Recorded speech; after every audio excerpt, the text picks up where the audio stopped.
buenas, bienvenidos a mi canal. Hoy os traigo un directo muy especial. Un directo con Dragón Oro Plata. Dragón Oro Plata es un experto en oro. Muchas veces en los directos que hago no paráis de preguntarme cómo proteger vuestro dinero. ¿Qué hay que hacer? ¿Cómo conseguir que la inflación no nos coma? Pues qué mejor manera que traeros a alguien que de verdad es experto en oro. Ya sabéis que yo no soy experto en oro, pero sí me gusta o me gustaría que cada una de las inquietudes que tenéis, que cada uno de los problemas que veis, que cada uno de los activos que pensáis que podéis utilizar para proteger vuestro dinero, me gustaría traer gente. Hoy os voy a traer a Dragón Oro. Tengo pensado traeros alguna vez a alguien experto en bitcoins. Tengo pensado traer también a alguien experto en renta fija.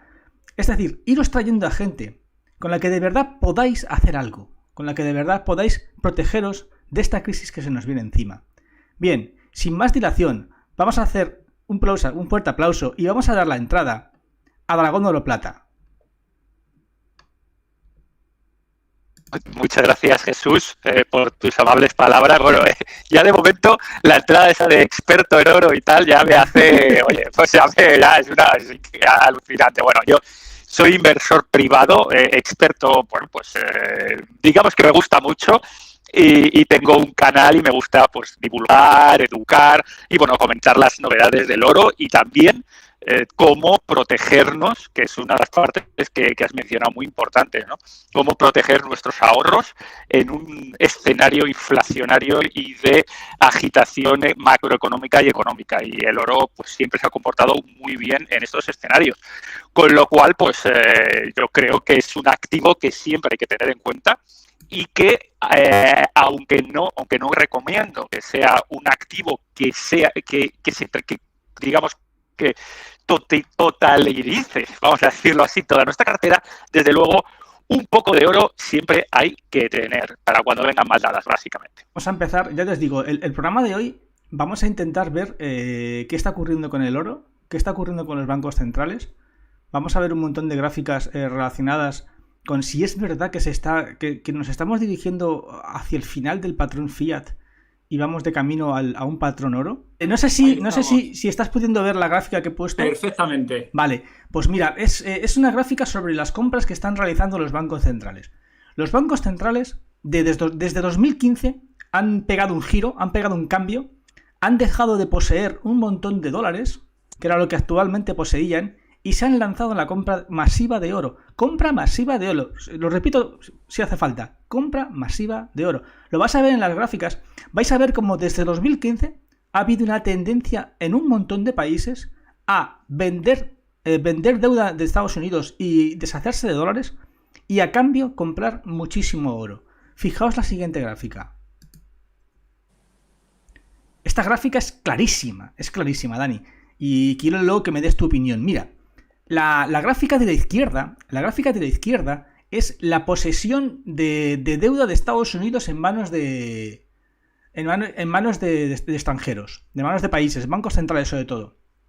Y la gráfica de la derecha es el cambio de la posesión de dólares, que hasta ahora era lo que más utilizaban en los bancos centrales, a oro.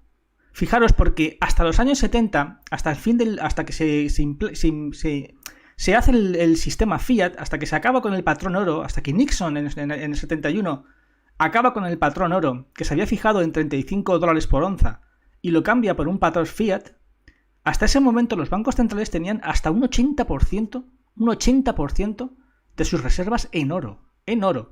A partir de ese momento, los bancos centrales se deshacen del oro y lo cambian por dólares, o actualmente por euros también en algunos sitios. Bien, pues hay un cambio. A partir del 2015 se produce un cambio muy claro en las gráficas.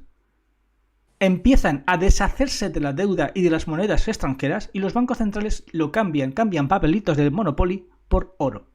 ¿Qué opinas, Dani? Pues mira, la verdad es que extremadamente interesante las dos gráficas que acabas de colocar. Porque una es la inversa de la otra. O sea, es decir, si nosotros la gráfica de la izquierda la invertimos y la superponemos, es bastante similar a ese aplanamiento de la curva que vemos en la derecha.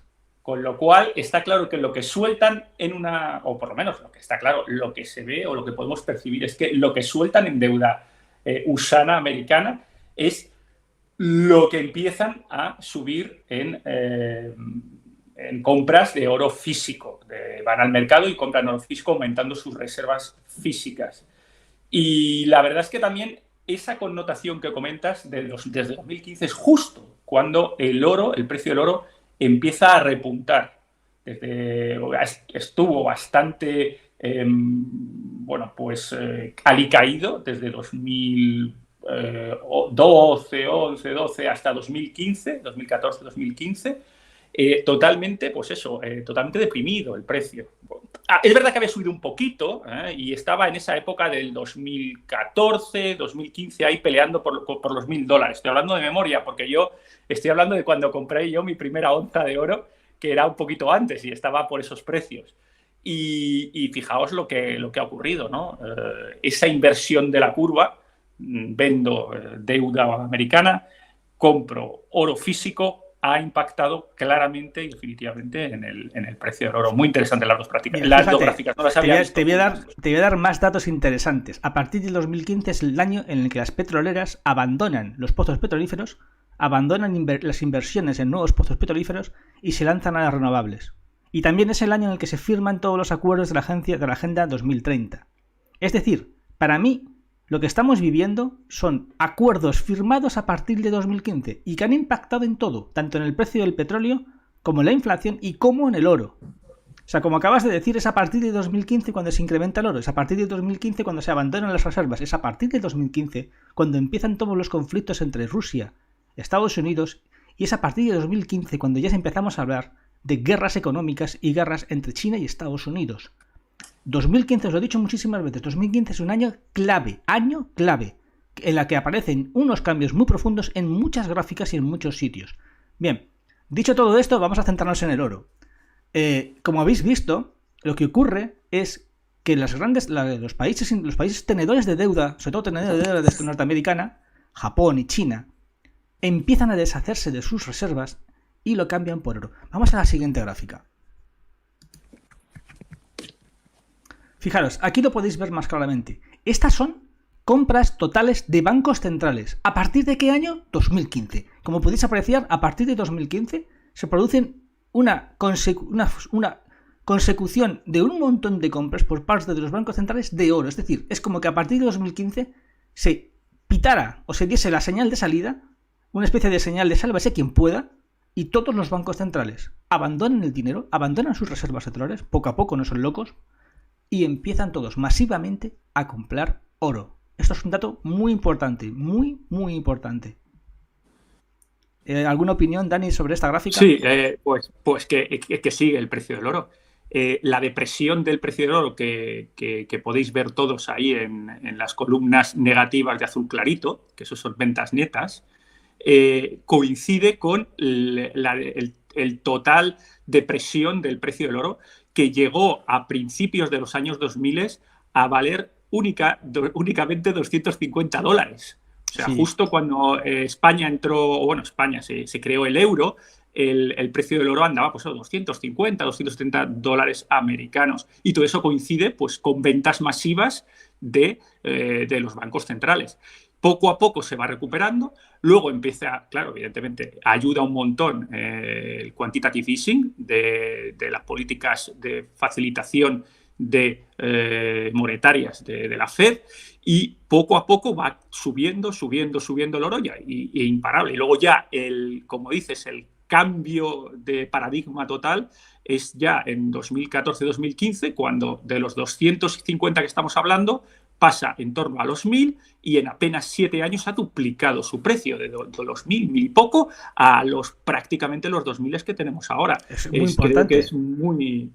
Estamos muy hablando de una subida de un 1000%. O sea, estamos hablando de que hemos pasado en apenas 8 años, como dice Dani, de $250 la onza a 2.000. O sea, es una auténtica barbaridad. Es que le gana al SP500. O sea, desde el 2001 hasta ahora mismo, si le gana al SP500, le gana la renta variable, algo Claro. increíble, ¿no? Un activo que en teoría no tiene riesgo, bueno, en teoría no, y en la práctica no tiene riesgo, de riesgo cero, le zumba. Sí. Con lo cual es increíble. No, y no solo eso.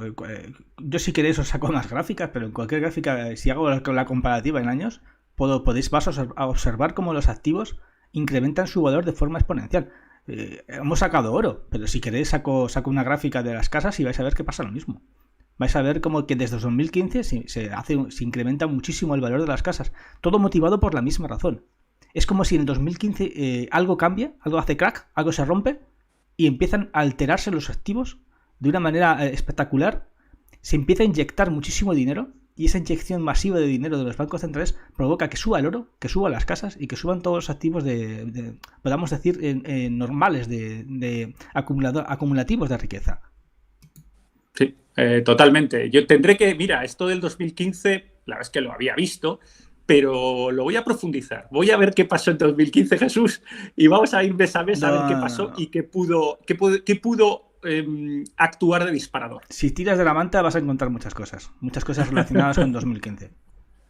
Pues tiraremos de la manta, Esta otra gráfica también es muy interesante. Estas son compras masivas de oro ya por países. ¿Qué países han comprado más oro?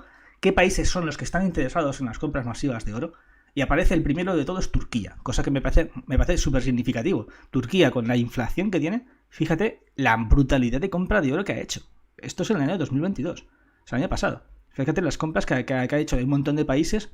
Si te das cuenta, en verde es compra de oro y en rojo es venta de oro. Fijaros la diferencia abismal que hay entre las compras y las ventas. Es decir, la inclinación hacia el oro es total. O sea, ahora mismo muchísimos países, muchísimos bancos centrales están lanzados hacia el oro. Y esta gráfica lo demuestra. Es una gráfica real. O sea, ahí vais a encontrar un montón de países, sobre todo países BRICS o países no occidentales. Es muy curioso que en esta primera los verdes apenas aparezcan países occidentales. No aparece ninguno.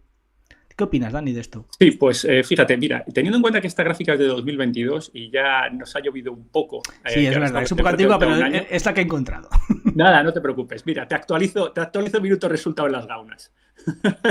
Dime. Minuto resultado en las gaunas. Desde octubre del 2022 lleva 10 meses consecutivos China con compras netas. Absolutamente salvaje.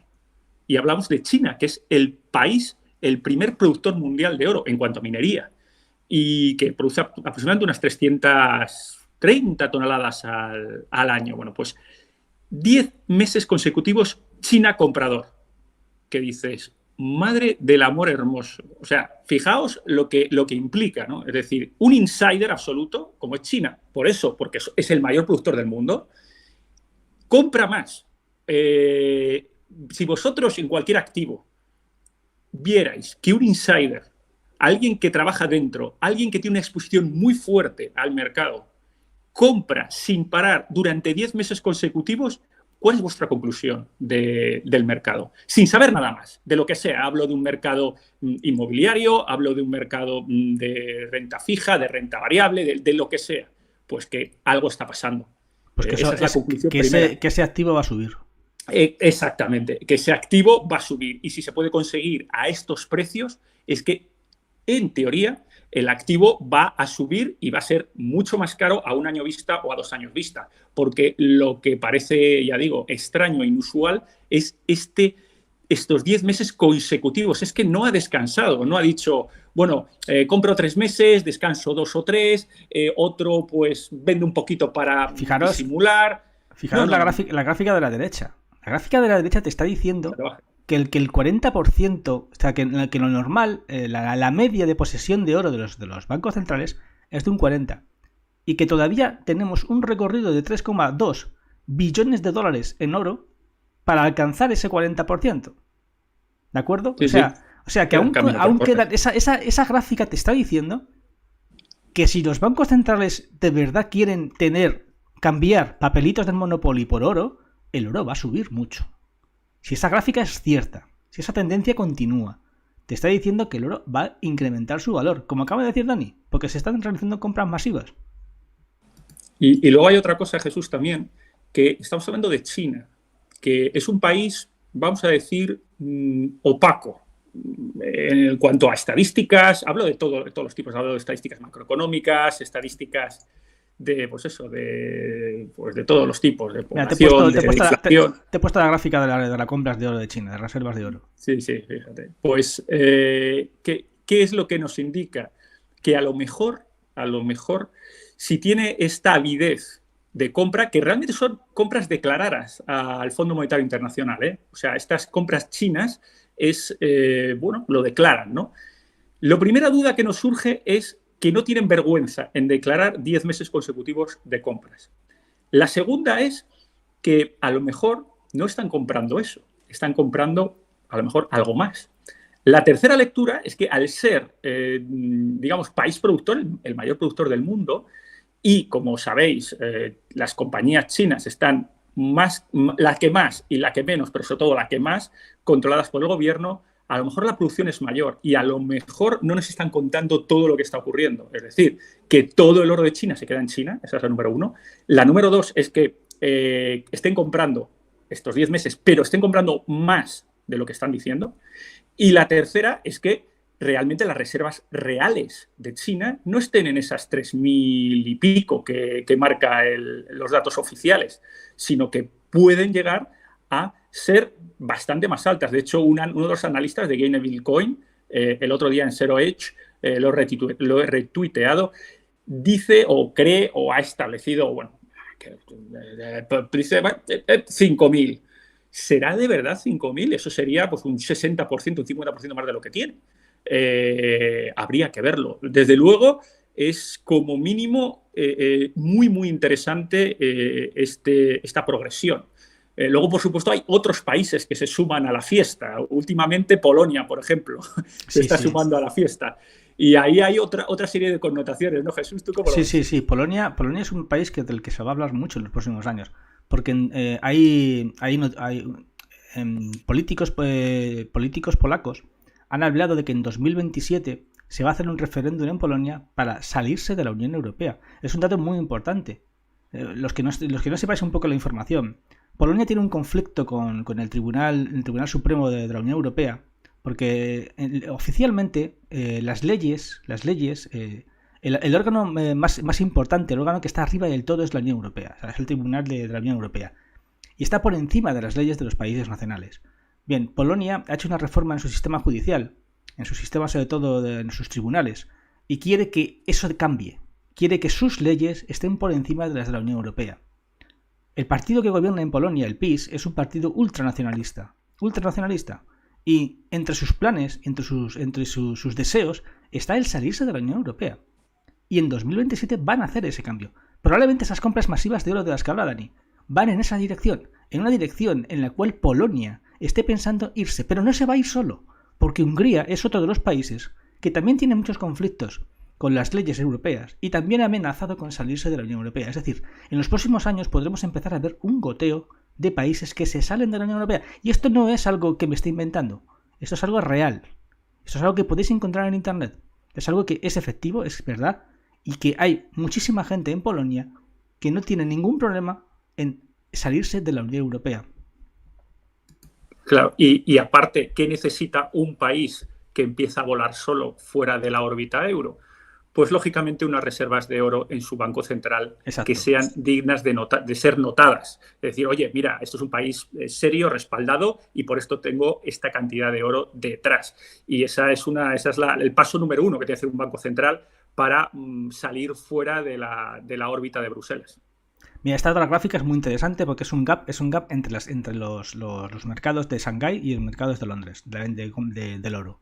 La línea roja es el mercado... Es la diferencia entre el mercado de Shanghái y el de Londres. Bien, esta gráfica te está diciendo que ahora mismo en Shanghái se están realizando muchísimas más compras que en Londres. ¿Vale? O sea, ahora mismo en China, el mercado de China está acaparando muchas más compras de oro que el propio mercado de Londres. Lo cual te indica la velocidad a la que se están realizando las compras en China, que es enorme. Fijaros cómo a partir de la pandemia pega un subidón total, brutal, y prácticamente supera al mercado de Londres en cuanto a compras de oro. Todo el oro físico, está claro, salen de las bóvedas COMEX, se compran y terminan en Shanghái. De hecho, hay un pequeño premium que entre Shanghái y Londres, bueno, no es digamos, decir, oye, es que la diferencia es un gap de un 10% o así. Creo que el otro día lo estuve mirando y andaba en torno a un 1,5, 2% de premium, el mismo oro en Shanghái que en Londres. O sea que ahí hay algo. El oro está volando para Asia, desde luego. De hecho, por ejemplo, el Shanghái tiene acuerdos exclusivos con la mayoría de las proveedores de oro al por mayor para garantizar, por ejemplo, la Perth Mint. La Perth Mint es un garantista de Shanghái. Es decir, mucho del oro que se saca en Australia termina en Shanghái, en las bodegas de Shanghái, para ser comprado y vendido. Y aparte es bastante serio el tema de los requerimientos que tiene Shanghái para ese oro en cuanto a pureza, en cuanto a dimensiones, etcétera. La verdad es que le está tomando la delantera claramente y cada vez, como dices, se negocia menos en COMEX y se negocia menos en Londres y cada vez más en Shanghái. Está muy pujante, desde luego. Sí, ahí la gráfica es clarísima. Lo que te está diciendo cómo se está dirigiendo el mercado hacia Shanghái en vez de hacia Londres. Vale. Quería comentar una cosita, sí. Jesús, un segundo, una pregunta o un comentario que me parece curioso, ¿no? de Cumplido, que pregunta si China se compra sus propias minas. Claro, China las minas son estatales, entonces lo que hace China básicamente es quedarse con el oro. Financia las minas y son minas estatales, con lo cual, ¿qué saca? ¿Cuánto saca esas minas estatales? Una cosa es lo que declaran y otra cosa es lo que no. Entonces se queda prácticamente China. No sale nada oro chino no sale del país. De hecho, por eso están comprando. Porque tienen escasez y quieren más. Sí, es así. De allí no sale nada. Pasa lo mismo en la India, ¿eh? En la India es otro gran país comprador de oro. Donde se están realizando masivas compras de oro. O sea, es en toda Asia. Es en toda Asia. No es un solo. La India es un país curiosísimo. La India tiene 2 o 3 cosas. Yo tengo un vídeo en el canal que digo que va a ser el país que lleve al oro a los $3.000. ¿Por qué? Lo primero, porque demográficamente es un país joven. Es un país que crece y que va a superar, o que creo que ha superado ya, a China en cuanto a población. Lo segundo es que la cultura hindú está desde tiempos inmemoriales anclada al oro. Y ahora de tiempos inmemoriales, tiempo de los romanos, cuando venían, hacían intercambios de sedas, de especias desde la India hacia Roma. Todos los áureos romanos de oro que salían para la India no volvían nunca. Y alguien, no sé si fue Marco Licinio Craso, decía que era un pozo sin fondo la India, o ese área, ¿no? de avidez por el oro. Y luego, un tercer factor, y es que la India tiene en manos privadas 25.000 toneladas de oro, que se dice pronto. Para que os hagáis una idea, las reservas de la FED, que son las mayores reservas del mundo declaradas, son 8.300. Es decir, triplica las reservas de la FED y todo en manos privadas. Es decir, un país joven, un país que le gusta tocar, un país que ya está tocando 25.000 toneladas, que se dice pronto, y un país que sigue demandando, que su cultura se basa en eso. Es decir, cuando hay un nacimiento que se regala oro, cuando hay una boda que se regala oro, cuando alguien necesita efectivo, ¿qué hace? Va, compra o vende oro. Cuando no, compra. Cuando quiere ahorrar, compra. O sea, es decir, un país que su cultura es básicamente de oro. Con lo cual, interesantísimo que la India siga demandando ese oro y que siga queriendo más, claro. Mira, en algunas preguntas hacen por qué fluctúa el valor del oro. Tened en cuenta que hay muchos inversores que sacan oro y ese oro lo venden, sacan dinero y lo invierten, por ejemplo, en la burbuja de la inteligencia artificial. Pero esto es un mercado. O sea, no podéis pensar que aunque pongamos estas gráficas y aunque se estén realizando compras masivas, el oro jamás va a bajar y siempre va a subir. No, va a fluctuar. No, eso no es así. De hecho, el oro normalmente para los grandes tenedores, hablo de los grandes tenedores de fondos, por ejemplo, ¿no? De fondos de inversión, grandes inversores, siempre sirve como seguro de vida. Es decir, todos los fondos o muchos fondos tienen intereses en oro a lo mejor en un 7%, un 10%. Y mientras que el otro 90% pues, puede tener pues, renta variable, S&P 500 inmobiliario, bueno, lo que quieran tener, ¿no? ¿Qué es lo que pasa cuando hay un crack, o sea, es decir, cuando hay unos desajustes en el mercado y hay un momento en el que pues te baja un 8% Meta o te baja un 5% Apple. Para cubrir sus coberturas, lo que hacen es venden su oro, que ya lo tienen con mucho beneficio, y cubren esas pérdidas en renta variable. Entonces, ¿qué pasa? Que claro, cuando hay muchos fondos que tienen Apple, por deciros una, podría ser cualquiera, Tesla o la que elijáis, cualquiera de las tecnológicas, ¿no? Cuando, pues eso, te baja una acción de ese tipo de manera importante, las coberturas están cubiertas con oro. Entonces hay mucho oro en el mercado para transformar en liquidez, para cubrir esas pérdidas, de tal manera que al fondo no le afecte. Y entonces ahí, claro, lo que están haciendo es vendiendo oro. Entonces, neto, evidentemente hay una presión vendedora en oro y el precio te puede bajar, ¿no? Claro, Ese es uno de los casos. Has dicho algo muy importante, porque claro, luego mucha gente, digamos que ve estos vídeos y a lo mejor compra oro y se produce un crack y de repente baja el oro y te pueden decir, oye, ha bajado el oro, vosotros dijisteis que iba a subir, ¿cómo es posible? No, a ver, lo que acaba de explicar Dani es la explicación. Es decir, en caso de un crack, lo más probable es que el oro baje. Luego después subirá, pero en los primeros momentos va a bajar. O sea, eso es importante para que luego toda esta información la tengáis. Por eso siempre os digo, ¿os metéis en un activo? Méteros, pero informaros, por favor, informaros. No os metáis a ciegas. No os metáis a ciegas, porque entonces es cuando vais a tener pérdidas. Ahora, si conseguís información, sabéis lo que va a pasar, sabéis aguantar cuando el precio baje, claro que os va a salir beneficioso. Pero si no, vais a perder dinero. El oro, además, es un activo tangible que está planificado para 10 años, para 15 años. O sea, realmente, cuando alguien entra en oro es para cobertura. Por eso decía antes que en cualquier cartera, ya digo, os guste lo que os gusta la renta variable, os gusta cripto, os gusta Bitcoin, os gusta lo que queráis, ¿no? El activo que os sintáis más cómodos dentro en una inversión, el oro es prácticamente... está correlacionado inversamente con casi todo. Es decir, que cuando te baja la bolsa, te baja la renta variable, en un principio, lo que estamos comentando Jesús y yo ahora, te puede bajar un poco el oro, pero luego te va a subir. Efectivamente, es un activo más tranquilo que otros. No tiene oscilaciones del 8%, 10% diario, 5% diario. O sea, bueno, yo creo que lo más que he visto bajar al oro en una sesión, y hablo de cosas serias, hablo pues, por encima del 2%, 2,1, 2,2. Ojo, tampoco no te va a bajar más del 2, tampoco te va a subir más del 2, ¿eh? O sea, también hablo de una sesión. Pero que en el largo recorrido, en los 5 años, 7 años, 8 años, es un activo, a ver, nada inseguro en la vida, ¿no? Pero sí que es verdad que da mucha confianza y da mucho respaldo a cualquier cartera que podáis tener.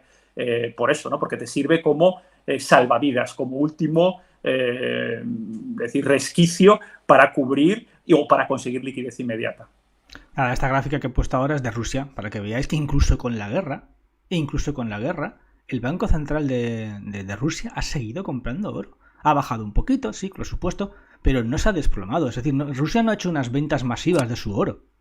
¿De acuerdo? ¿Cómo ha financiado la guerra? ¿Cómo estaba financiando la guerra? Con petróleo, con sus carburantes. Pero no está tocando el oro, cosa muy curiosa y muy importante, porque normalmente en las guerras lo primero que ocurre es una disminución de las reservas de oro de los países en conflicto. Por ejemplo, en la Primera Guerra Mundial, los países en conflicto le compraban armas a España con oro. O sea, el Banco de España se llenó de oro precisamente porque era un país neutral y vendía armamentos y más cosas a los países beligerantes a cambio de oro. Por eso bajan las reservas de los países en oro. Pero es muy curioso que en el caso de Rusia no estén bajando las reservas estando en una guerra tan larga y tan costosa como la de Ucrania. ¿Qué opinas de esto? De que no estén bajando las reservas. Así es. Yo creo que lo has definido perfectamente, Jesús. O sea, yo creo mejor no se puede definir. Los países, siempre que hay una guerra, los contendientes necesitan armas, necesitan suministros, necesitan todo, ¿no? Entonces tienen que ir al mercado y el mercado son los países neutrales. Los países neutrales no van a aceptar papelitos, no van a aceptar rublos, no van a aceptar grivnas, que es la moneda local ucraniana. Evidentemente, ¿por qué? Pues porque siempre la palabra guerra implica hiperinflación o inflación galopante dentro del país. Entonces, ¿qué piden a cambio? Pues o bien piden activos tangibles, energéticos, como por ejemplo el petróleo, o bien te piden oro directamente. Y el ejemplo que ha dado Jesús es muy esclarecedor, ¿no? La cantidad de oro que entró a España en la Primera Guerra Mundial por haber sido neutral. De hecho, esa parte de oro, que ahí está lo curioso, fue el oro que se fue a Moscú. Y eran monedas que eran monedas americanas, monedas alemanas, monedas francesas, monedas británicas. Eran monedas de países en conflicto en la Primera Guerra Mundial, que pagaban a España los bienes y los servicios en monedas de oro. Luego, en la Segunda Guerra Mundial, pasó exactamente lo mismo. Alemania pagaba el wolframio a España en oro a través de Suiza. Suiza siempre ha sido el país intermediario y por eso es la neutralidad, porque siempre se beneficia de todos, ¿no? Y el flujo del oro era siempre Alemania, que pasaba el oro a Suiza. En Suiza le daban lo fundían, refundían, quitaban la estrella, el águila alemana, lo refundían, lo pintaban de otra tal y iba para España, ¿no? Pero o para España o para Portugal o para cualquier otro país que suministrara a Alemania, ¿no? Pero lo mismo con Gran Bretaña. Entonces, el oro siempre ha sido o ha tenido ese papel de financiador de guerras. Lo que pasa es que, como dice Jesús, claro, Rusia tiene una cantidad de recursos naturales absolutamente salvaje y controla muchos mercados. Entonces puede permitirse el lujo de no quemar su oro, sino quemar petróleo o quemar grano, por ejemplo, u otros commodities que puedes mandar al mercado. Y esa es una gran ventaja, desde luego. Solo un inciso para que os hagáis una idea. Cuando termina la Primera Guerra Mundial, España se convierte en uno de los mayores poseedores de oro del mundo, en reservas de oro del mundo. Para que veáis lo que pasó. Así es, creo que cuartos. Para que, el cuarto país. O sea, fijaros qué hubiera ocurrido a España si no hubiera existido la guerra civil. Fijaros dónde hubiéramos terminado. Pero para que veáis para que os hagáis una idea de lo que teníamos a lo que tenemos ahora. O sea, para fijaros, el cuarto mayor poseedor de oro en el mundo. Imaginad que tuviéramos esas reservas ahora mismo. ¿Cómo cambiaría todo? Qué distinto sería el panorama. Completamente diferente. La lectura es clara. Las guerras son totalmente estúpidas. O sea, la guerra de nos matamos es, bueno, estúpida. Más allá de entrar en quién tiene razón, quién no, que eso realmente es igual. El mero hecho de la guerra es una destrucción de valor absoluta para los dos bandos, incluso para el que gana. Bueno, me están haciendo muchas preguntas de cómo comprar oro, cómo refugiarse en oro. Si os parece, cuando terminemos ya las diapositivas, y si Dani quiere contarnos un poquito, pues que Dani nos explique un poco cómo refugiarnos. ¿Vale? Pero ahora mismo vamos a hacer toda la exposición, vamos a hablar de todas las diapositivas y luego abordamos ese tema, porque ya sé que es una pregunta que me hacéis en todos los directos y es normal, queréis saber cómo podéis refugiaros, cómo podéis comprar oro de forma segura. Pues bueno, qué mejor que Dani nos explica de mirar el vídeo cómo hacerlo. Vale, vamos a seguir. Mira, esta es otra comparativa histórica en cuanto a reservas de oro. Fíjate que hemos vuelto otra vez a la época en reservas de oro de los bancos centrales, a la época de Nixon, a la época del patrón oro. Es muy importante esto. Esta gráfica es muy importante porque te está diciendo que ya no estamos en el escenario anterior. Esto, en todos mis vídeos, os pongo siempre lo de la palabra o el título de abre los ojos, porque es que realmente quiero que abráis los ojos. Mi intención en estos vídeos es que abráis los ojos, que veáis, que salgáis del carrusel del Matrix de la tele y que entendáis que esto ha cambiado, que estamos en un escenario distinto, que el escenario que veis ahí, el escenario entre el año 70 y el año 2015, es un escenario que ya no va a volver a pasar y que esa época no va a volver a pasar y que estamos en un escenario completamente diferente. Y esta gráfica te lo está diciendo, a partir de 2015 la cosa cambia. La cosa cambia, el escenario es otro y por eso esta crisis que estamos teniendo no es una crisis deflacionaria como 2008, 2001, 2008, 1987, sino que es una crisis estanflacionaria. Completamente distinta a las anteriores, porque estamos en un escenario distinto. Y por eso los economistas no entienden nada, y muchísimos economistas, cada vez que hablan de deflación, tienen que rectificar sus palabras y volver a cambiar todo su discurso, porque este escenario es distinto, porque las normas en 2015 cambian. Bueno, si quieres hablar de esta gráfica. Fíjate, muy curioso, ¿no? Me encanta el paralelismo que haces entre la época esta del London Gold Pool, que se montó una muy gorda, y la época actual, ¿no? Que andan, pues eso, la misma cantidad de reservas. El London Gold Pool fue un evento, una situación de mercado en la cual había un cambio directo entre dólar y oro.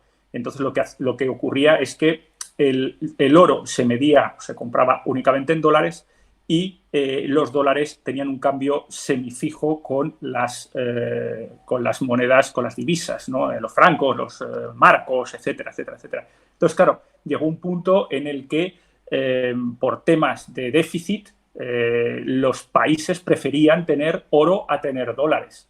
Porque temas, bueno, hubo una devaluación del dólar, etcétera. Y claro, como ese cambio era fijo, en un cambio fijo, dólar-oro, dice, pues si el dólar no va, pues yo me llevo el oro. Y entonces hubo muchos países que reclamaron su oro a Estados Unidos, entre ellos, por ejemplo, Francia. Hay un vídeo muy curioso que si alguien tiene, que si alguien tiene interés, de Charles de Gaulle diciendo que quiere su oro y que Estados Unidos que se deje de mandangas y que le mande el oro, que él quiere su oro, que el oro es de verdad y los dólares son papelitos. Increíble. Ese vídeo es de 1960 y, pues eso, 68, 60, por ahí anda. Y es una cosa que también está ocurriendo ahora. De hecho, volviendo al tema Polonia, Polonia ha reclamado 100 toneladas o 100 y pico toneladas que tiene en Londres, en las bóvedas de Londres, para de vuelta, lo quiere repatriar, ¿no? Ya sabéis a mí que me encanta eso de si no lo tocas no es tuyo, y tanto. Y todo el mundo lo está viendo, todo el mundo ha visto que Rusia, por ejemplo, todos los activos que tenía en el extranjero, todas las cosas que se podían, quedarse con ellas, decomisar, congelar, pues se ha quedado con ellas. O sea, yo qué sé, ya no hablo de activos de todo tipo, pero si hubiera oro se lo hubieran quedado, lo hubieran congelado y se pasan por el arco del triunfo cualquier tipo de legalidad internacional. Vuelvo a repetir, independientemente de si lo merece, no lo merece, ya ni siquiera entro. Digo que tiene la capacidad de hacerlo. Y de hecho lo han hecho, ¿no? Con lo que, por eso, Polonia no se fía mucho, lo comentaba antes Jesús, ¿no? Si va a hacer un movimiento de unas posibles salidas de la Unión Europea, un movimiento, vamos a decir, extraño o poco congruente con el eje americano-europeo, pues lo normal que no quiera que Gran Bretaña tenga su oro. Si mañana Polonia decide cambiar de bando. Exactamente, cambiar de bando. O directamente decir, mira, voy a prohibir, voy a poner unas, por ejemplo, requerimientos de ciudadanía, bueno, de entrada al país más allá de Schengen. Voy a poner unas reglas Polonia. Claro, la Unión Europea se va a cabrear, no sé qué, y tal, y entonces puede haber unas sanciones. Y las sanciones son esas. Dice, mira, te congelo el oro que tienes. Pues si no lo tienes tú, no te lo pueden congelar. Una pregunta. Que ya está previniendo, poniéndose la tirita antes de que ocurra. Una pregunta, Dani. Con toda razón. Estas compras masivas de oro que estamos viendo en tantísimos países, sobre todo países fuera de Occidente, ¿pueden ser compras de oro para hipotéticas guerras? Para cubrirse las espaldas de que en caso de que entráramos en unos conflictos, tanto en África como en Europa, en zonas de conflicto, los países tuviesen reservas de oro para comprar armas? Sí, desde luego, como hemos dicho, ¿no? El oro lo compra todo.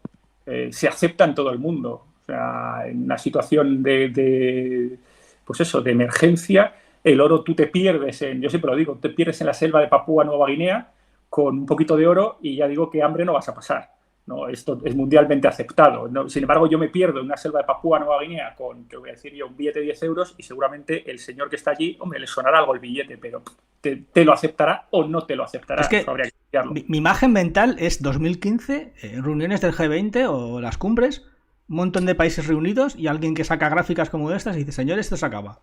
El petróleo se va a acabar, a partir de ahora vamos a un escenario de reducción y esto es un sálvese quien pueda. Y empiezan los países a decir, compra oro, compra oro, compra oro, compra oro, ¿no? En plan de vamos a prepararnos porque este escenario ha cambiado y a ver qué viene después, ¿no? Así es. Es un poco la imagen mental que me viene a la cabeza. Sí, y aparte si la imagen, a mí me gusta considerar el oro como cash energético, es decir, como energía en mano, energía ya extraída y que lo tienes en la mano. Entonces, si tú, el activo, digamos, del cash flow energético, que sería el petróleo, cada vez va menos, la pelea por tener el oro, la energía, la reserva de energía en la mano, es ahí, y por eso es el que los países compren oro. Claro, así es. O sea, si vamos a un escenario donde esto se está acabando y vamos a empezar a pegarnos por ello, necesitas oro porque si en algún momento te va a tocar repartir o te va a tocar comprar reservas, te va a tocar comprar petróleo, vas a tener que tener reservas de oro porque no te van a aceptar papelitos de Monopoly. Claro, está claro, así es la historia. Voy a hacer un pequeño comentario. Aquí Laura dice, seguiré confiando más en Bitcoin. Me parece bien, es un activo sin contraparte, claro, que yo respeto mucho y que me parece muy razonable tener.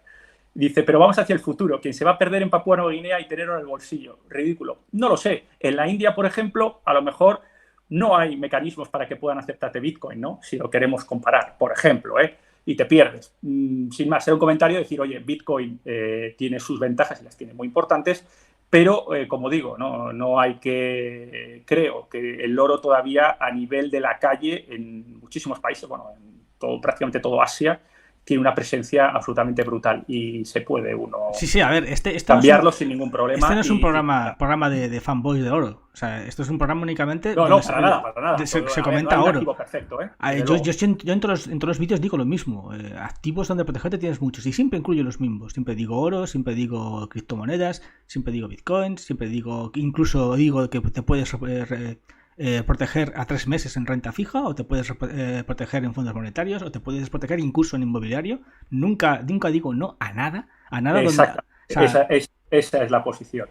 Todo tiene cosas buenas. La idea es tener un equilibrio, que es lo que comentamos al principio. A mí jamás me oiréis decir, no, todo el all-in al oro, eso es una locura. Eso, pero una locura total.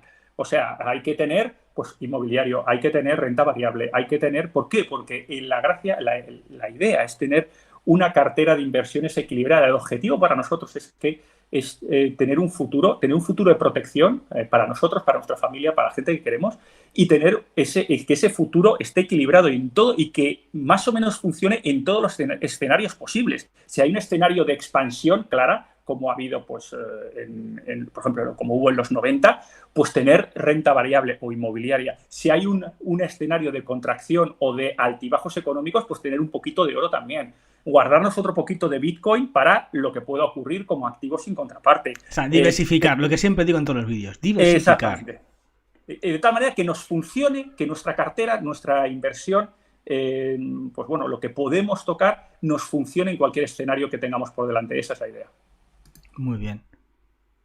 Vale, esta es otra gráfica para que veáis un poco, porque es importante que tengamos una radiografía completa de la situación. O sea, estos son las reservas en divisas que tienen los bancos centrales en todo el mundo, ¿vale? Fijaros que el 60%, 59% son dólares. 59% de todas las reservas mundiales son dólares. Y el 19% son euros. Pero esto está bajando. Cada vez hay menos reservas en dólares y cada vez hay menos reservas en euro. Y esto podéis decir, bueno, ¿y esta gráfica a mí qué me importa? Pues te importa muchísimo. Te importa muchísimo. Porque esto es lo que garantiza, lo que aún garantiza que nos compren deuda. Si nos compran deuda es porque todavía Europa y Estados Unidos todavía en los países tienen muchas reservas de sus divisas. Pero si los países se quedan sin reservas de sus divisas, si se quedan sin dólares y se quedan sin euros, la posibilidad de que te dejen de comprar deuda es enorme. Y si no nos compran deuda, adiós pensiones, adiós todo. Entonces, esta gráfica te tiene que importar mucho porque ese porcentaje que va cada vez bajando más es importante para ti, pues probablemente es importante para muchísima gente que nos está escuchando. ¿Qué opinas, Dani? Pues sí, exactamente. Es una gráfica esencial para entender cómo se mueve el mundo. Todos los bancos centrales tienen, pues eso, dentro de sus activos deuda americana comprada y a la vez dentro de sus pasivos tienen pues deudas que ellos tienen que afrontar en dólares. Y eso ocurre en todos los países. Todos los bancos centrales del mundo tienen en los dos lados del balance dólares, básicamente. Lo que me deben y lo que debo en dólares. Y sus mecanismos de ajuste interno para estabilizar una moneda, por ejemplo, es variar esos activos, o sea, es decir, esos activos y esos pasivos. Y muchas veces, mediante la compra o la venta de dólares, de Forex, de sus cuentas externas, son capaces de equilibrar eso, ¿no? ¿Qué ocurre? Pues bueno, que muchos países, y es otra de las razones, o una de las razones por las cuales se compra oro, al tener esa exposición al oro, ya digo, en los dos lados del balance, tanto en el debe como en el haber, activos y pasivos, tienen esa exposición a los dólares. ¿Cuál es el problema de la exposición al dólar?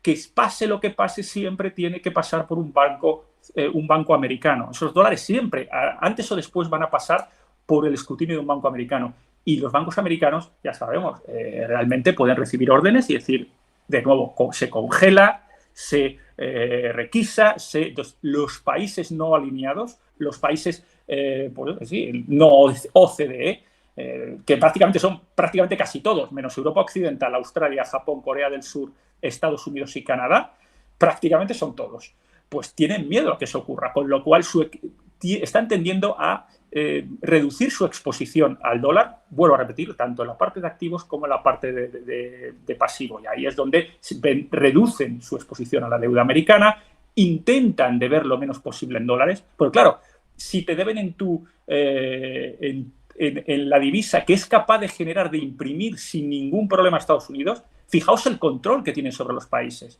porque es Estados Unidos el que decide cuántos dólares hay en el mercado. Y entonces realmente decide si tú o el país X puede o no puede pagar su deuda, lo cual es increíble, ¿no? Entonces, claro, el dominio tiránico que puede tener el Fondo Monetario Internacional o el Banco Mundial o el Banco Mundial, que son los que hacen los préstamos en dólares, es un poder brutal, porque te hacen pagar en dólares. No dices, oye, te voy a prestar en dólares, pero espérate que tú me vas a devolver en rands sudafricanos o me vas a devolver en dólares zimbabuenses. No. Yo te presto en dólares y me vas a devolver dólares, pero para que tú me devuelvas en dólares, efectivamente tiene que haber dólares en el mercado y te los tengo que imprimir yo. Para que tú luego vendas tus historias, vendas tus commodities, vendas lo que sea y puedas recuperar esos dólares por el otro lado y dar. Pero si yo cierro el grifo de dólares, tú no me vas a poder repagar la deuda. Entonces vas a colapsar, tu divisa va a colapsar. Con lo cual realmente tienen agarrado totalmente las riendas. Es como si la Fed llevara las riendas del mundo en cuanto a capacidad de repago de deuda. La llevan porque eso fue lo que se firmó en 1944. En 1944, en Bretton Woods, cuando se está terminando la Segunda Guerra Mundial, los Estados Unidos y los países se reunieron para acordar cómo sería el mercado común o el mercado mundial y acordaron que el sistema fuese a través de Estados Unidos. Estados Unidos era el que tenía el 80% de todas las reservas de oro, era el que más dinero tenía, era el que más control tenía e impuso su opinión. Y de esa forma el comercio mundial a partir del 44 es exclusivamente en dólares. Y además Estados Unidos se queda con los dos, se queda con la sede del Banco Mundial y se queda con la sede del Fondo Monetario Internacional, con lo cual él es quien decide cómo va a funcionar el Banco Mundial y cómo va a funcionar el Fondo Monetario Internacional. Y a quién presta y con qué interés le pone, que es el Banco del Mundo. Dice, oye, claro, tiene un problema, yo qué sé, Uganda, y dice, bueno, pues te voy a prestar tanto a este interés. Puedes no cogerlo, pero no tienes otra opción. Bueno, ahora sí tienen otra opción, que es la parte de BRICS. Claro, que los BRICS han creado su propio banco de intercambio y entonces ahí sí que esa es la gran amenaza para ellos. ellos. Esa es la clave, la alternativa. Antes no había alternativa, ahora sí la hay. Veremos si la alternativa es sólida, pero de momento ahora ya Uganda puede elegir si quiere dólares de Estados Unidos, porque bueno, realmente del Fondo Monetario Internacional, el Banco Mundial, o bien quiere financiarse a través del banco de los BRICS. Que eso será otra historia. Y ahí es donde tienen la lucha encarnizada, por el control de la deuda, que es básicamente eso, es control de la deuda. Tenéis que entender todo esto para que sepáis por qué va a haber guerras, por qué hay guerra de Ucrania, por qué va a haber más guerras. Por esto, porque a partir de ahora ya no hay un único sistema dominado por el dólar, va a haber otro sistema más. Y la lucha de ese sistema contra el otro sistema es lo que va a propiciar un montón de conflictos que seguramente sean las razones de por qué se está comprando tanto oro y por qué se están vaciando las reservas de divisas. Probablemente vengan por ahí, porque ahora es otro escenario completamente distinto. Ya no estamos en un mundo global dominado por el dólar. Ahora estamos en un mundo donde va a haber dos bandos o dos zonas de influencia, una que está empezando a crecer y la otra que ve peligrar su dominio. Así es, un tema comercial. Lleva China ya comprando la mitad de África desde hace por lo menos 15 años. China está preparada en el sentido de que domina muchos recursos nacionales o naturales en muchas partes que quizá habían sido descuidadas por Estados Unidos y los países alineados. Por ejemplo, los países alineados y Estados Unidos se han enfocado mucho en los últimos 10, 15 años en tecnología, por eso ha crecido un montón, pues bueno, lo que ya sabéis, por eso han pegado subidones, que si Apple, que si Tesla, etcétera, etcétera, etcétera, ¿no? Pero por detrás, por lo bajín, China se ha hecho, por ejemplo, una cosa que no sabe mucha gente. Ahora mismo el platino del mundo, yo creo que bueno, pues está repartido entre dos países, básicamente, que es Rusia y es Sudáfrica. Pero claro, lo que no se cuenta, no se dice o queda ahí por detrás es que el 60% del platino de Sudáfrica está en poder chino. O sea, es decir, las minas que tienen la extracción las ha comprado China. Entonces, claro, ya pasa que el 70% del platino es de Rusia y China. o sea, indirectamente China en el segundo lado, pero de Rusia y China. Y así llevan haciendo los últimos 15 años, porque eso es un proceso de poco a poco. Uno no puede llegar y decir, ala, me compro todo así de un día para otro. No, mira esta pregunta que hace... Mira, Dani, esta pregunta que hace Miguel W. Sí. ¿Puede ser que en esta guerra la Fed se está anticipando al enemigo, provocando de forma voluntaria escasez para que el dólar no se deprecie? Es decir, como que toda esta escasez de petróleo, toda esta salida de reservas fuesen en realidad movimientos para proteger al dólar. ¿Qué opinas? ¿O para encarecer al dólar? Sí, la verdad es que es una pregunta muy fundamentada, ¿no? Desde luego que sí. Como decíamos, la Fed tiene las riendas, y el ARRE y el SO. Entonces, si le interesa un SO en el cual haya menos dólares en los mercados mundiales para un montón de cosas, pues se verá afectado. El problema de esto es que, claro, en este caso Estados Unidos se puede proteger con esa escasez de dólares, pero realmente les está haciendo la Pascua a todos los tenedores de deuda americana. O sea, me refiero los que deben en dólares. Claro, ¿por qué? Porque no lo hay para pagar. Se arriesga a que no renueven sus vencimientos y se deshagan de la deuda metiendo más presión a los bonos. Físicamente dólares para pagar. O sea, pueden tener yuanes, pueden tener rublos, pueden tener su moneda local, pero realmente la deuda está contraída en dólares y no hay dólares en el mercado. Tienen que ir al mercado a comprar dólares muchísimo más caros con su moneda local, por ejemplo. Un ejemplo muy sencillo, ¿no? Que de hecho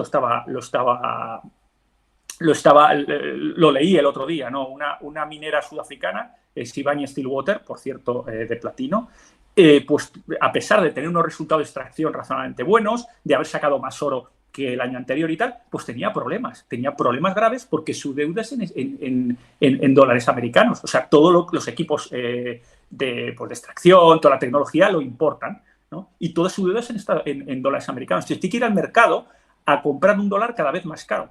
Entonces su deuda se dispara en moneda local. Pues a lo mejor te varía un 30 o un 40% más, porque no hay dólares para comprar. Tienes que ir al mercado y claro, el dólar se cotiza. Y entonces tienes que comprar dólares con tu moneda local, ¿no? Porque si hiciéramos, digamos, para ponerlo en perspectiva, ¿no?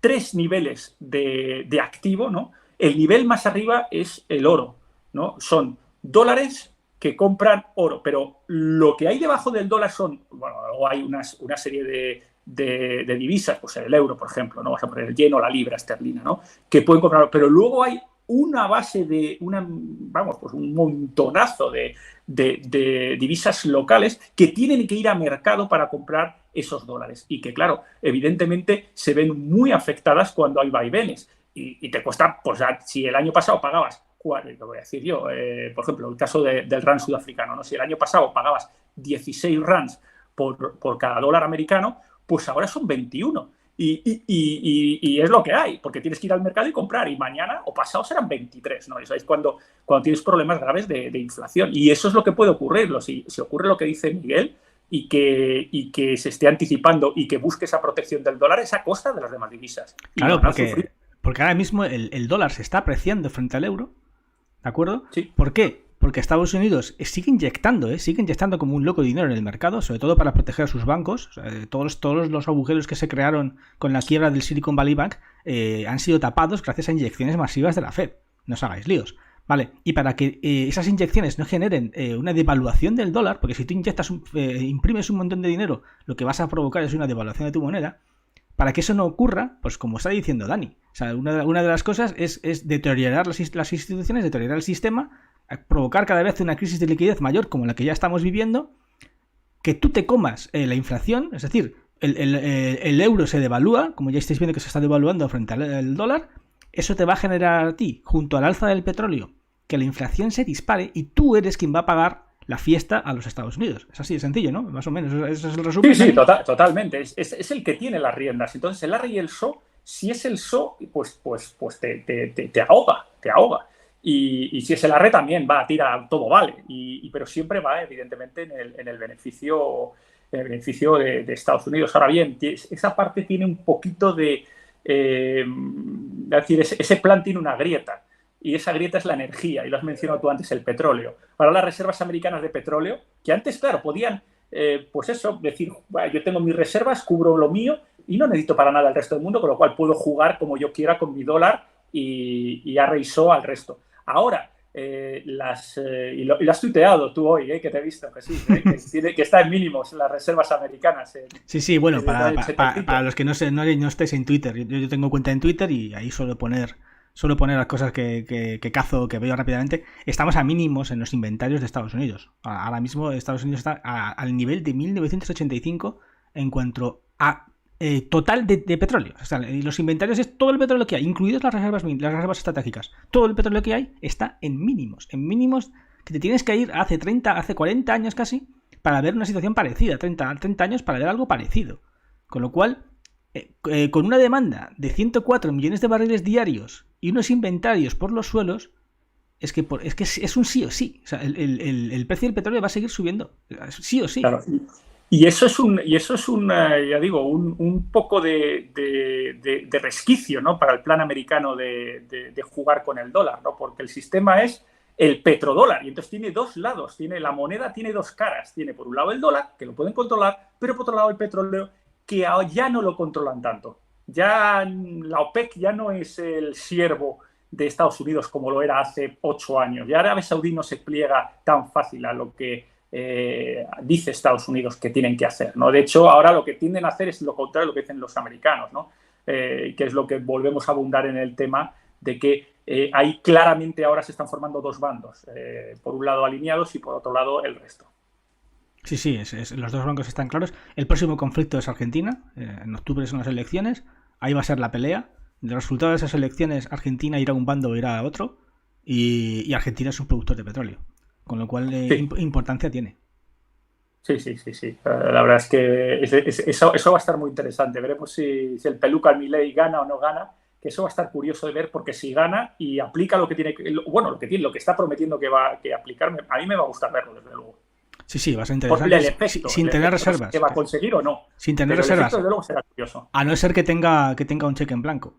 Y que Estados Unidos ya le ha prometido, tú gana, tú no estés en los BRICS, que yo te voy a dar lo que tú quieras. Que será un poco el tema. Puede ser también. Ahí va a estar interesante, hacia qué lado cae la moneda. Sí, totalmente de acuerdo. Clave, Argentina. Bueno, esta es la gráfica que has hablado tú antes, para que la gente mentalmente vea lo que ha pasado. Fijaros el precio del oro comparado con la inflación, ¿no? O sea, fijaros como en los años 70 el cambio era una onza de oro por $35, años 60, años 70, $35, y ahora estamos hablando de $1.800. O sea, fijaros el subidón que ha pegado la inflación con respecto en el tema del oro. O sea, el precio del oro cómo ha subido. Fijaos la gráfica como cada vez que hay una crisis gorda sube, como lo que decía Dani, que hasta el año 2001 el precio estaba en torno a los 200, 250 y que a partir de ahí pega un subidón y se va casi a los 2000 de ahora, ¿no? Que es una auténtica locura. Esta gráfica es muy interesante. No sé si quieres comentar algo, Dani. Sí, lo que hemos hablado. A ver, esta gráfica se ven dos cosas. Una, que el oro no es la panacea. O sea, no sube siempre, no es el activo definitivo, no para nada. De hecho, ahí lo tenéis. Desde los 80 y los 90 fueron unas épocas de expansión social, expansión tecnológica brutales. Y el oro ahí, claro, se comporta regulinchis. O sea, el oro en unas situaciones de expansión demográfica, expansión financiera, económica, tecnológica y social, se comporta regular. El oro se comporta bien o muy bien cuando hay, rápidos por el camino, es un activo donde cuando hay por exceso o por defecto, hay anormalidades económicas, ¿no? Entonces ya veis, después de la crisis del 2008, subidón. Después de la crisis del 2001, subidón. O sea, es cuando las cosas se ponen feotas o no hay unas expectativas, es cuando el oro responde, ¿no? Entonces, es cierto que puede haber épocas que no tienen por qué ser cortas, que a lo mejor son 10 años, 15 años, en los cuales, pues se comporta regular. Y claramente, regular por no decir mal. Porque claro, si tú ves la expansión de SP500, por ejemplo, desde los años 80 hasta el 2000, pues claro, le mete una somanta al oro de narices. ¿Por qué? Porque es una época de expansión social, tecnológica y económica, ¿no? A todos los niveles. Ahora, sinceramente, tal como pinta el asunto, esa expansión social, económica y tecnológica está muy en entredicho, con lo cual el oro en estas situaciones de, no decir trinchera, pero sí delicadas o por lo menos que hay mucha incertidumbre, se tiene que comportar bastante bien. Mira, me están preguntando por qué China hasta los años 80, años 90 no era una potencia económica, porque era un país más o menos muy cerrado y a partir de los 90 cambia. La respuesta es porque era un sistema comunista cerrado. Hasta los años 90 China es un sistema totalmente cerrado, muy hermético, en el cual muy parecido a Corea del Norte, en el cual pues prácticamente no exportaban gran cosa, no se expandían. Otra cosa es Taiwán. Taiwán no es China. Taiwán siempre ha sido un gran exportador y una gran fábrica de materiales y de elementos para Estados Unidos y para el mundo occidental. Pero China no.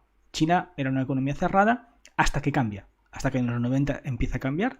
Hasta que los Estados Unidos empiezan a comerciar, empiezan a trasladar sus fábricas a China porque era una mano de obra muy barata y muy eficiente, y todo cambia. Y es a partir de ahí, a partir sobre todo de los años 2000, cuando China pega el empujón y pega la pujanza. Hasta ese año, hasta los años 90, era un país como Corea del Norte, muy cerrado, un sistema comunista férreo, totalmente totalitario, y luego realizó un cambio de sistema a una especie de sistema de dos velocidades, de especie de comunismo para todo controlado, pero capitalismo para hacernos ricos, ¿no? Dani, no sé si quieres hablar algo más de esto de China. Pues no, bueno, yo creo que lo has explicado estupendamente. Poquito que añadir, realmente es así, ¿no? China es dos velocidades, control férreo de los capitales, por ejemplo, y de los medios de producción, pero luego exportación sin ningún problema para meter pasta y pues eso, tecnología. Solo hace falta ver cómo ha cambiado. Si ponéis Shanghái, por ejemplo, en Google, y ponéis Shanghái año 96 y Shanghái año 2023. Entonces vais a ver el cambio que ha dado el país, ¿no? Lo digo esto porque hay mucha gente que te dice, cuando yo saco las gráficas, ¿no?, y saco las proyecciones y digo, fijaos cómo va a aumentar China, fijaos cómo va a aumentar la India, y mucha gente dice, no, y fijaos cómo va a decrecer Europa, y te dicen, no, pues es que allí se mueren de hambre. Porque todavía tenemos en la cabeza las imágenes de las películas de los años 70, años 80, y realmente gente se piensa que en China son súper pobres todos, cuando no es así, es falso. Eso era hace 40 años. Ahora es otra historia completamente distinta. De hecho, hay muchísimas ciudades chinas que dan 200.000 millones de vueltas a Madrid o a muchas ciudades de Europa. Pero eso al occidental, a la gente mucha gente no nos escucha, no lo entiende, porque tiene en la cabeza las imágenes de la China pobre, ¿no? No sé, Daniel, si quieres decir algo. Sí, así es. Ahora, por ejemplo, el centro de Shanghái es como, diría yo, ya ha evolucionado, ¿no?, a la parte de la metrópolis absoluta, ¿no?, a Blade Runner. O sea, se ha transformado en Blade Runner prácticamente. O sea, una cosa que ya para nosotros puede ser incluso hasta ciencia ficción, aparte del centro de Shanghái y otras ciudades, Hong Kong. Cómo ha evolucionado Hong Kong, por ejemplo, es una auténtica locura Hong Kong. Y claro, pues evidentemente están jugando en otras divisiones. Pero es cierto, como comentas, Jesús, todavía el guante de hierro del gobierno se sigue notando. Ahora mismo, por ejemplo, los ciudadanos chinos legalmente solo pueden sacar cierta cantidad de dinero en yuanes o de capitales fuera de China. Y eso está penado. Entonces, claro, bueno, otra cosa son las triquiñuelas que usen, pero eso es otra batalla. Pero legalmente está prohibido. O sea, ahora imagínate que alguien vende una propiedad en China porque se va a otro país y quiere sacar el dinero. No puede. Mira lo que dice Alberto Cruz. China, no puede. Solo el 85% son pobres. Es que te estás equivocando. De verdad, infórmate bien. El 85% de los chinos no son pobres. O sea, por favor, infórmate bien, de verdad. O sea, coge números, mete información. No veas solo lo que te dice la tele. Infórmate, vas a ver que no es así. Si piensas que el 85% son tercermundistas en China y solamente un 15% ricos, como nosotros, y el resto todos se mueren de hambre, estás equivocado. Estás equivocado. Si me hacen otra pregunta, Dani, sí, sobre qué va a pasar con los tipos de interés y si va a continuar la subida de tipos, si vamos a volver a los tipos cero. Yo, si veis mi canal, sabéis lo que opino, pero me gustaría saber qué opina Dani. A ver, yo lo que estoy viendo es que en un escenario ahora, como el de ahora, donde tenemos el petróleo por encima, el petróleo Brent por encima de $90, y eso implica sí o sí que esa subida se va a trasladar a los precios a 2, 3, 4 meses vista, directamente la inflación no va a bajar. O sea, con precios con Brent a $90 ahora mismo, la inflación, mucho tiene que cocinarlo para que en febrero baje, por ejemplo, ¿no? Con lo cual, si eso ocurre y la inflación no baja y ellos siguen con ellos, me refiero a la Fed o el Banco Central Europeo, que los dos más o menos van alineados, siguen con su política de vamos a reducir la inflación a 2,5%, como mínimo van a mantener los tipos, como mínimo. Otra cosa es que, pues eso, que se nos vaya de las manos y te vaya para arriba aún más el Brent y la inflación se dispare, entonces incluso no es descartable que le puedan subir un poquito. Vamos a ver. Desde luego, ahora una bajada en el primer trimestre de 2024, sinceramente, no lo veo. Pero veremos, claro, esto es una bola de cristal, Mira, yo hice un vídeo porque vi una prueba de estrés que estaba sometiendo a los bancos por parte del Banco Central Europeo, en la cual la prueba era una situación límite en 2025, en lo cual los tipos de interés se iban al 6,75, la inflación se iba al 9. Bueno, un escenario bastante fuerte, que era un escenario completamente estanflacionista. Y para mí es un escenario que, si el petróleo sigue tan alto, es un escenario completamente posible.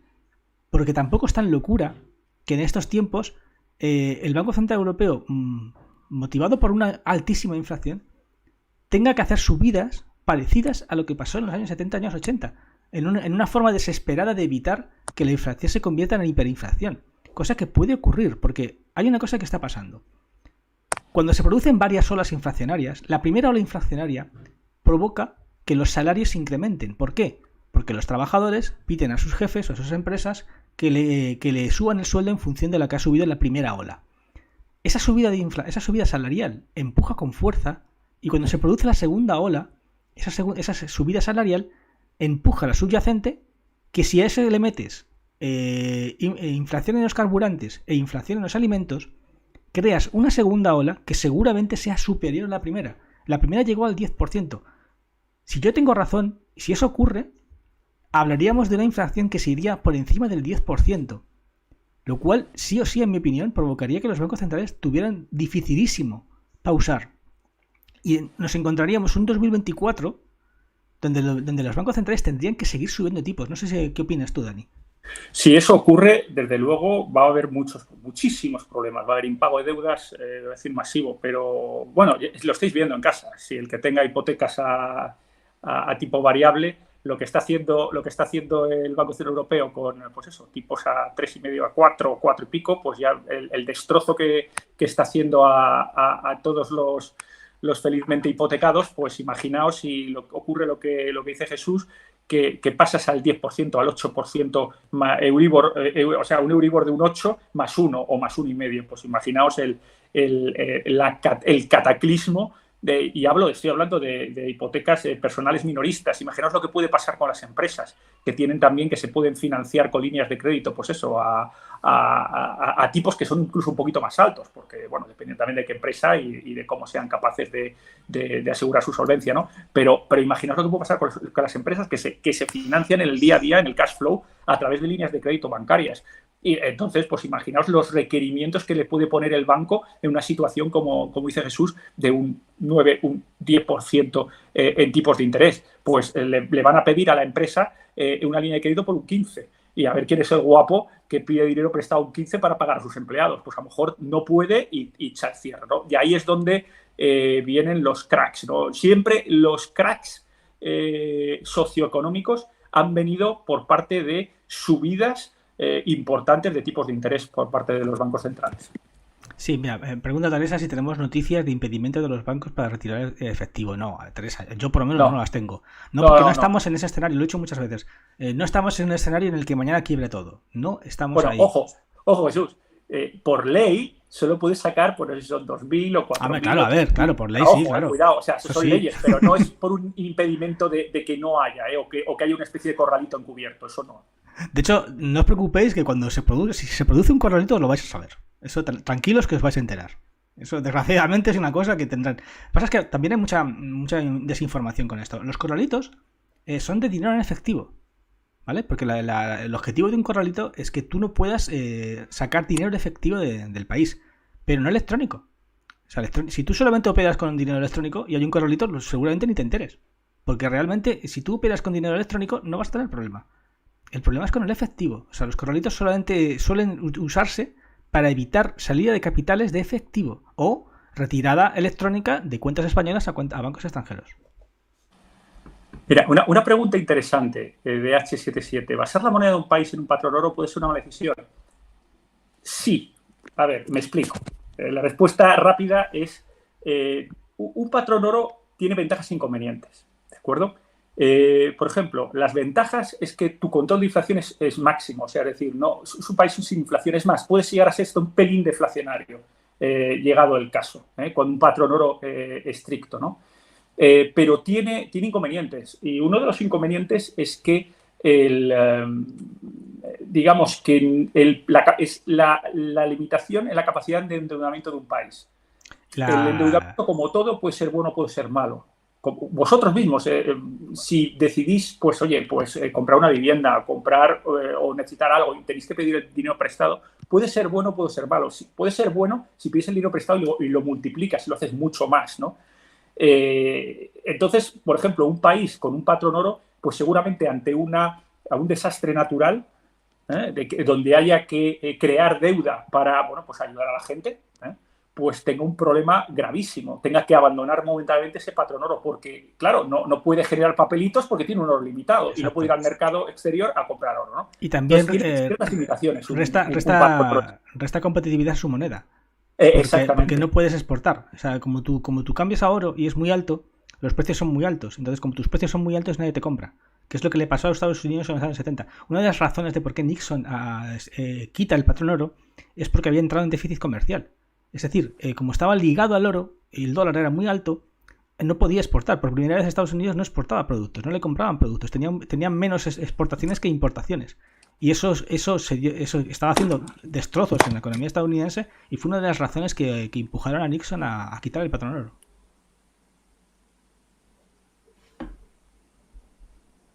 Vale, la última gráfica que te he puesto aquí, Dani, ¿puede superar los $2.000?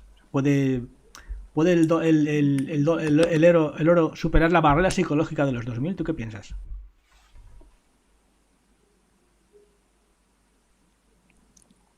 Ay, no sé si hemos perdido a Dani. Sí, no, te tengo otra vez. Vale, o sea, te pregunto eso, si tú piensas que el oro va a poder superar los 2.000. Yo creo que sí. Yo creo que sí. A ver, hay una resistencia muy potente en los 2.000. Igual que lo hubo en los 1.000 en su momento, en su momento, ya como hemos hablado, 2015, 2014, hubo mucho sube-baja. Hubo ahí 1.002, otra vez abajo, 940, 920, 1.000, y era una frontera muy dura,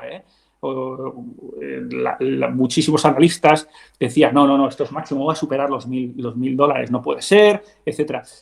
Son barreras muy duras que tardan mucho en superarse. Eso sí, cuando se superan, sirven como base. Este tipo de barreras a nivel técnico suele ocurrir eso, ¿no? Que cuando lo pasas claramente, es decir, cuando el oro puede estar 2 o 3 meses por encima de 2080, por decir un número, y es capaz de establecerse y de sentarse ahí en 2080, ese 2000, que era una resistencia absolutamente brutal, pasa a ser un sustento, un cimiento absolutamente brutal.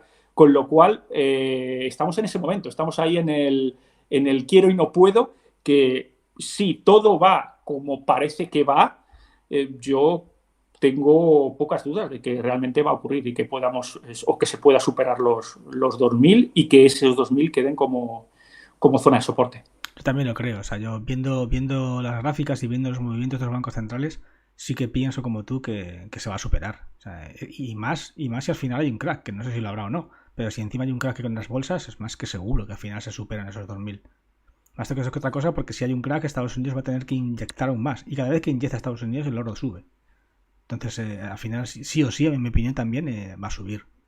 Una última, antes de que termine esto, no sé si les quieres explicar a la gente cómo protegerse con oro, qué forma tienen para poder comprar oro. Buf, eso da para mucho, Da para 10 directos más. Pero bueno, al fin y al cabo, no sé, como es lo que más me preguntan, cómo hacer para comprar oro y tal, si puedes hacer algo simple, un ejemplo simple. Sí, vale. Lo que podemos hacer, Jesús, yo lo voy a hacer ahora, voy a hacer una pequeña exposición simple, pero si quieres, lo que podemos hacer es emplazar a la gente que esté interesada y montamos otro directo. Perfecto. ¿Vale? Porque esto lleva 1 horita y pico. Vale, O pues sea, te tomo esto la lleva palabra, tiempo, ya hablaremos para otro directo y en ese directo únicamente para la compra de exactamente, oro. y nos dedicamos, hacemos un directo full de compra de oro y plata física y así sabemos cómo hacer o cómo estar expuestos a oro, porque también hay otras maneras, ¿eh? O sea, no Y solo de que comprar. el directo sea un manual para tontos para comprar oro. No, para manual, no, O entonces no manual para podemos ir listos por para comprar oro. manual para gente que no ha tocado nunca oro. Vale, venga.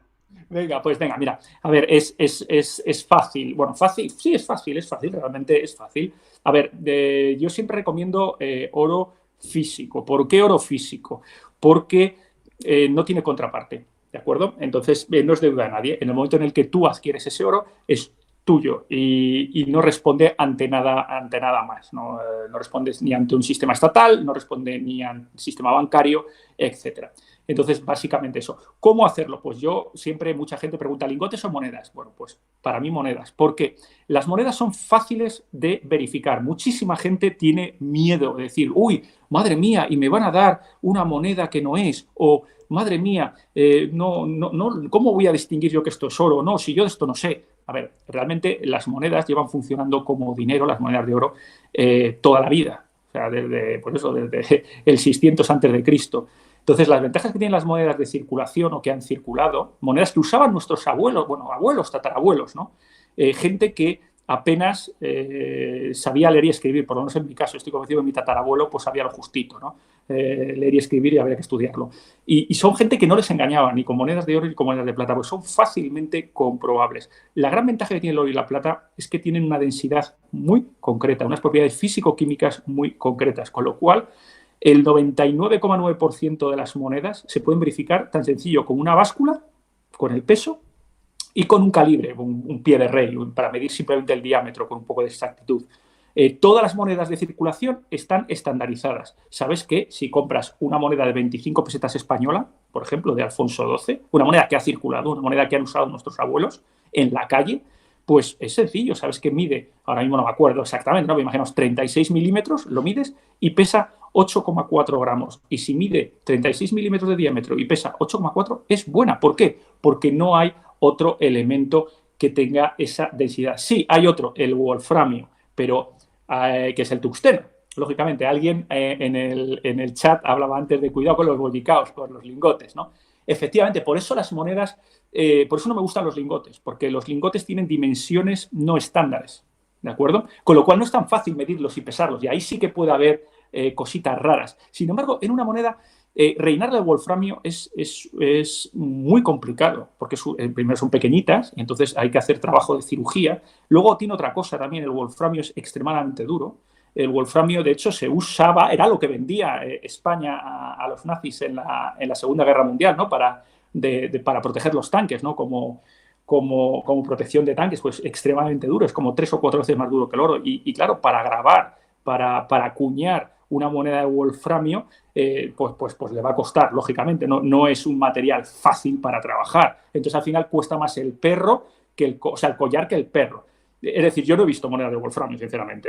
Todas las que, mira que he visto monedas, pero de wolframio no he visto. Sí, efectivamente, he visto imágenes de lingotes rellenos. Por eso yo los lingotes para un particular ni los tocaba. Monedas sencillas, monedas que, ya digo, que a nuestros padres, o a nuestros abuelos, a nuestros tatarabuelos, iban al mercado. Como por ejemplo las 100 pesetas de 66, ¿no? Que eran de plata. Sí, las 100 pesetas de 66 es plata, exactamente. Son monedas de plata de 0,800. Son monedas magníficas, por ejemplo, para acumular plata para inicio, ¿no? Monedas de oro fáciles aquí, que hay un montón de mercado. Y creo que cada una está a unos 25 euros cada moneda de esas, creo, más o menos, ¿no? Está un poquito más barato, porque sí, son monedas más pequeñas, está más barato. Son monedas que tienen plata, pero no tienen toda la plata, no es una onza pura, ¿vale? Ya. Y cotizan con descuento, pero me refiero, es una manera de tener plata y una manera de tener oro, pues eso, le digo, una moneda de 25, una alfonsina de Alfonso XII, que hay millones, que si hicieron millones, pues se puede tener. Y un precio muy cerquita de spot, no es difícil, ¿no? Eso como de inicio. Luego ya, claro, te metes dentro y el mundo es infinito. Pero no es difícil. Luego, el dónde comprar. A ver, España tiene un problema. El problema se llama el Estado y las leyes del Estado.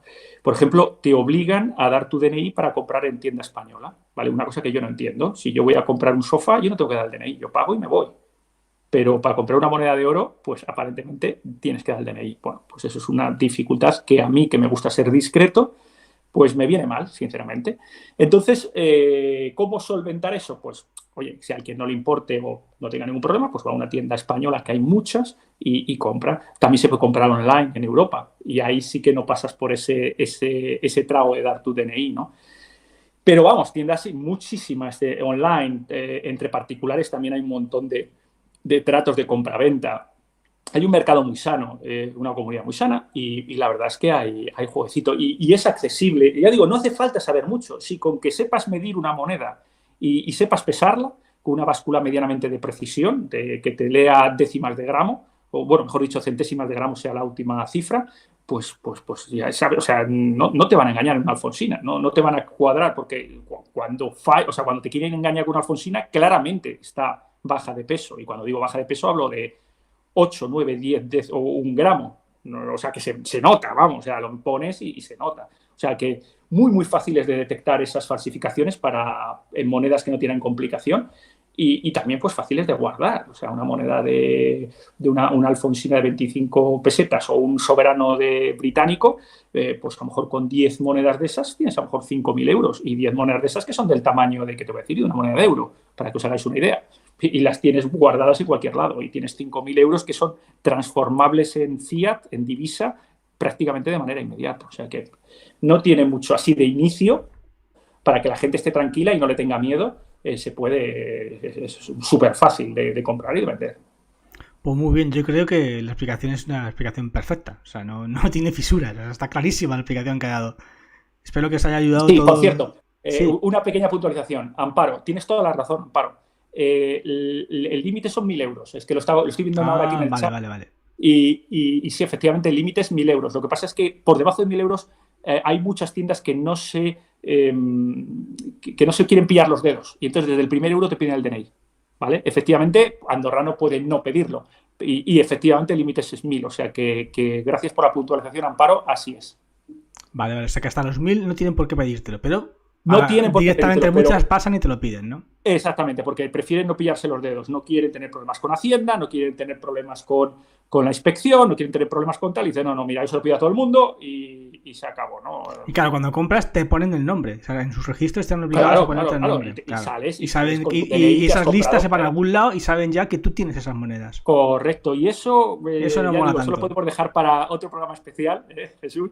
No, es interesante, sí. Puede ser, no decir incómodo, pero sí, para gente que preferimos pues un poquito la discreción, entre elegir entre dar el DNI y no darlo, pues sinceramente... No es ninguna tontería, porque la Ley de Seguridad Nacional, una de las cosas que dice es que en caso de crisis profunda o cataclismo, el Estado podrá requisar todo lo que necesite. Así es. Ese requisar puede ser listas de gente que sepan ellos que poseen oro. Entonces, no es una tontería lo que Así es. Si no saben que lo tienes, no te lo pueden requisar. Pero y el oro saben, es de las pocas, bueno, es decir, la única cosa que realmente no saben que tienes. Porque si tú te pones a pensar, o la gente que nos está viendo se pone a pensar y dice, vamos a ver, mi casa, claro que saben que lo tengo, ¿no? Ahí aparece en todos los lados, vamos, pago el IBI y tal. Mi coche, claro que saben, si pago el impuesto de circulación, ¿cómo no vas a saber? Y la ITV, perfectamente saben quién es el titular del coche. Y prácticamente mis acciones bancarias, mis acciones renta variable, por supuesto que saben que lo tienen. Otra cosa, por ejemplo, las cuentas de los bancos, totalmente transparentes, claro. Los depósitos, totalmente transparentes. Realmente saben todo lo que tienes, menos el oro si notas el DNI. Exacto. Muy bien, pues me ha quedado muy claro, Dani.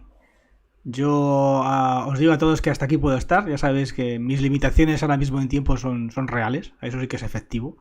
Y no puedo estar mucho más tiempo. Aunque la verdad es que me ha parecido un directo súper interesante. No sé a vosotros, a mí me ha parecido espectacular. Y nada, te emplazo a Dani a que vengas a un siguiente directo donde solo hablemos de inversión en oro. Me parece una buena idea. que Perfecto, únicamente Jesús, sea temático y que la gente lo sepa. O sea, esto va a ser un directo únicamente de inversión de oro. No vamos a hablar ni de inflación, ni de política, ni de solamente vamos a hablar de inversión en oro. Interesante para todo aquel que bueno, pues que quiera proteger o que quiera diversificar su capital y que esté interesado en los consejos de un experto. ¿Vale? Nada, yo encantadísimo, me lo he pasado en grande comentando, pues la verdad es que a mí como ya me conoces, Jesús, y bueno, y muchos o algunos de los que están en el directo me conocen, me encanta la macroeconomía, me encanta la energía y me lo paso en grande. Podría estar aquí hablando horas. Claro, a ver, todo. Eso es una cosa, a ver, yo chicos, yo podría estar hablando aquí, o incluso en mis abre los ojos, en mis directos podría estar horas y horas y horas. Lo que pasa es que bueno, tengo limitaciones, pero hablando de estos temas con alguien que sabe, pues claro, te puedes tirar hasta las 6 de la mañana. Fiesta.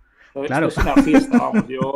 Es un joven dices, no, pero es verdad, o sea, y te dices, joder, esto no tiene otra cosa mejor que hacer un domingo. Pues no, porque esto para mí es como, yo que sé, al que le gusta salir en bicicleta por las mañanas a las 6 de la mañana, irse al monte con la bici, pues a mí me gusta hacer directos con Jesús, porque me lo paso en grande. Claro, así o sea, mira, el otro día me dijeron gente por aquí que era increíble que se pasara tan rápido una hora, ¿no? En algunos de mis directos o en algunos de los programas que hacemos. Pero es que a nosotros también nos ocurre, o sea, a los que hacemos esto también se nos pasa volando, o sea, no os penséis que solo es a vosotros viéndolos, a nosotros también haciéndolo se nos pasa muy rápido y cuando nos damos cuenta tenemos que decir, ¡oh, Dios mío, ¿qué ha pasado una hora? O sea, eso es así. Sí, claro, y luego colgamos el directo y dices, joder, macho, esto parece la peli del Padrino, de 3 horas y tal. 3 horas, pero luego muchas veces la gente dice, 3 horas, no lo voy a ver, pero como empieces a verlo y te enganches, te las come las 3 horas. Te las comes, ya te digo, sí, te las totalmente. Venga, Dani, pues nada, un placer, tío, y nos vemos en el siguiente, ¿vale? Nada, yo muchísimas gracias a todos los que habéis estado ahí viéndonos. A ti, Jesús, muchísimas gracias por invitarme, me lo he pasado en grande y yo solo siempre termino con una cosa, si no lo tocas no es tuyo y eso implica todo, desde el oro hasta tu mujer y tus hijos. Venga, muy buena, bueno, hasta luego. Bueno, gente, yo también me voy a ir y yo también voy a terminar con mi frase, por supuesto. Ya sabéis, el que busca la verdad corre el riesgo de encontrarla. Venga, gente, nos vemos en el siguiente directo. Hasta luego.